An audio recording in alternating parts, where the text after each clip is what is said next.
What's up? What's up mga boss natin dyan?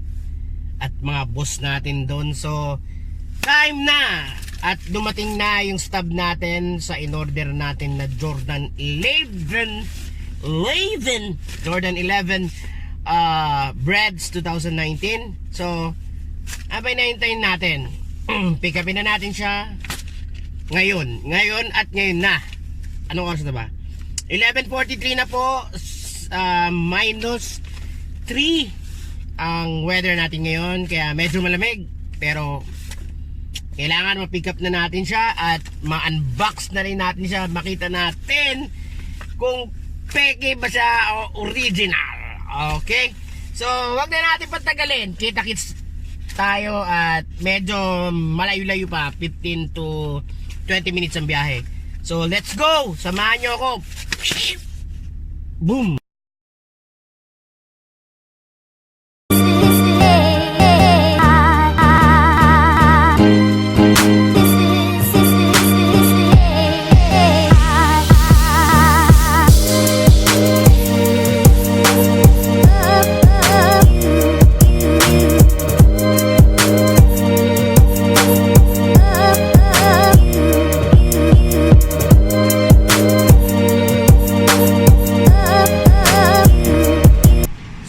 Tayo.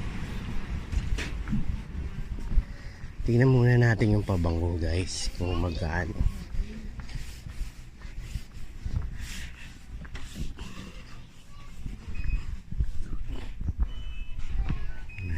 $19.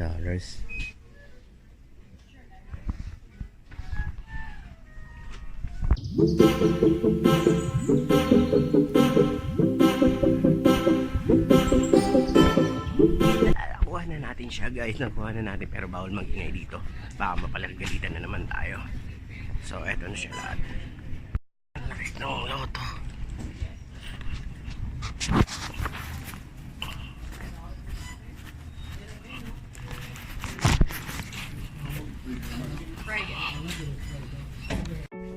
Whoop! Yun nga boss, eto na, napick up na natin yung tatlong sapatos na pinunta natin kanina sa Canada Post. So, eto na sila, tatlo. So, bubuksan na natin. I-unbox natin siya at tingnan natin kung ano ang laman nito. Pero alam ko naman yung laman nito eh. Susurpresahin ko lang kayo kung ano yung laman nito.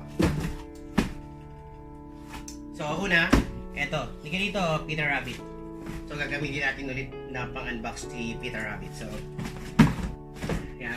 Unbox na natin to.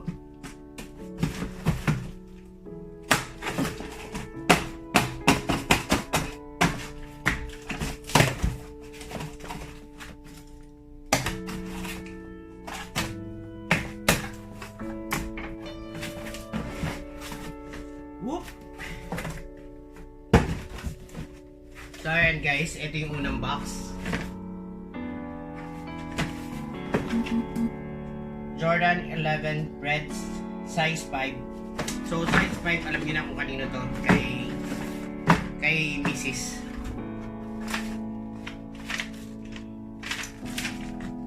Foot Locker, from Foot Locker. So meron siyang black cardboard. Air Jordan 11. The Air Jordan 11 is one of the most iconic silhouette in the history of sneakers. This is a Jordan brand celebrates this model by delivering detailed craftsmanship, honoring MG's first Triple Crown run, League MVP, All-Star MVP, and Finals MVP. The instant classic will leave you saying, it's gotta be shoes! So, ayan.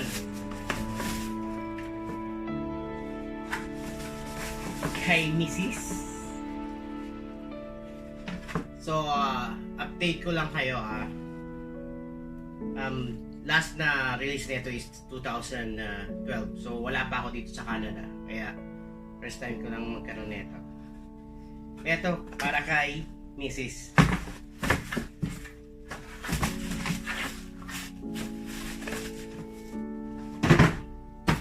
Next. Hindi na natin patatagalin. Buksan na natin siya. Yes.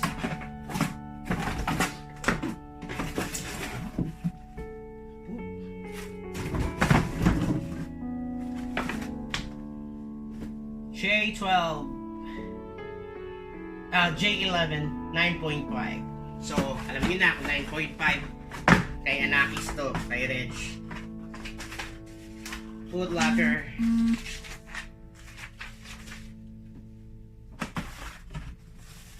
Woo! And then, may card din siya ng Jordan 11. Yan.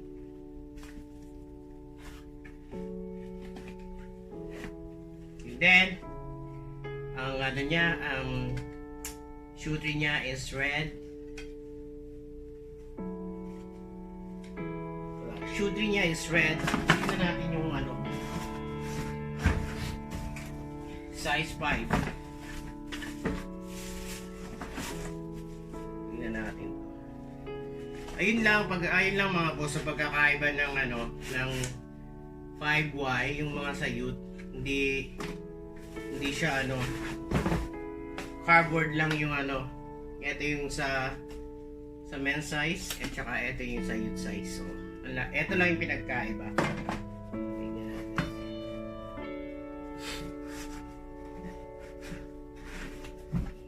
Yan.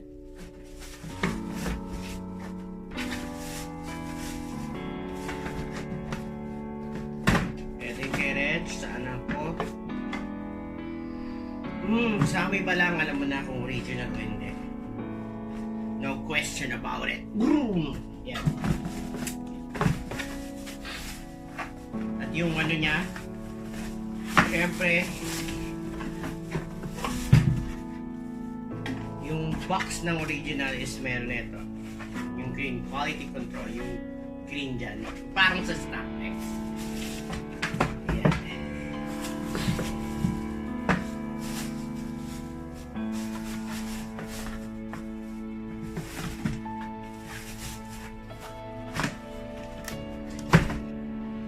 Yun guys, ang last na bubuksan natin is syempre yung para sa akin. So, let's go!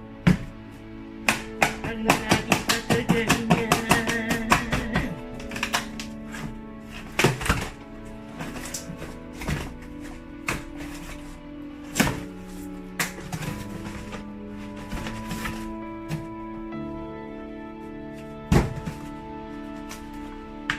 Size 9.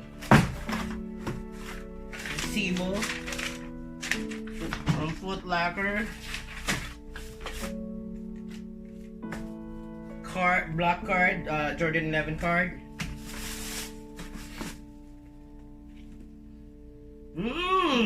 Tamis. And then red and plastic shoe 3. So yun, pleto na tatlo sa magandang pamasko para sa aming isa, sa aming tatlo. Magandang pamasko para sa aming tatlo. Yan. Sa akin, kay Reg, at saka kay Mrs. So, yun. So, medyo wala naman naging problema. Yun nga lang, medyo masakit lang sa bulsa. Pero, worth it naman. Kasi kaya nga tayo nagtatrabaho para medyo makabili rin tayo ng kahit konti para naman maging masaya naman din kami sa araw ng Pasko. Ayun guys, natapos na natin i-unbox. So ito na yung tatlong sapatos. Ito sa akin, ito para sa buting may bahay natin, at ito yung sa nag-iisa kong anak. So yun, ito yung magiging gift ko sa kanilang dalawa sa araw ng Pasko. So, sana maging masaya sila sa gift ko. Kahit pa paano, ito yung katas ng overtime natin. So, yun. Worth it naman. napakaganda ng sapatos na to mga boss. Kaya 2012 yung last na nag-release ang Jordan ng Jordan 11. So wala pa ako noon, nasa Pilipinas pa ako. At kahit nasa Pilipinas ako, hindi ako makakabili ng ganito. Yun, kailangan magtrabaho ka na mabuti, magsipag ka para makabili ka ng ganito dito sa Canada nung kung ano yung gusto mo, mabibili mo. So yun, work hard, maging mapasensyoso ka sa mga tao dito kasi yun, yung mga boss, kailangan maging mahinahon ka, mahaba yung pasensya mo. Kung hindi, mapapaaway ka ng mawawalan ka ng trabaho. So yun, pasensyoso, hard work ka, hard work, at medyo maging madipid. Bago tayo magtapos mga boss, inuulit ko, nasa 10 pa lang yata yung naghula dun dito sa box na to. Yung sa parapon natin, yun nga, yan, papakita ko ulit sa inyo, itong box na to may laman ng sombrero to. Ngayon, yung pinahuhula ko kung ilan ang laman ng box na to, yung last video ko, yung ukay, kasi yun yung pinaka uli, may pag-games tayo doon. Doon na lang kayo mag-comment, i-comment nyo lang kung ilan ang laman nito. Yan. At sa katapusan ng December, magla-live ako, i-reveal ko kung ilan ang laman ng sombrero na to. Kahit na ako hindi ko pa nabubuksan to kaya hindi ko rin alam. So magla-live ako. Yan, magla-live ako at malalaman nyo kung ilan ang laman nito. So kung sino yung mananalo, congratulations. So mag-ano na kayo, mag-subscribe na kayo at mag-comment kayo kung ilan ang laman nito. Subscribe na! Pahihintayin nyo. Merry Christmas!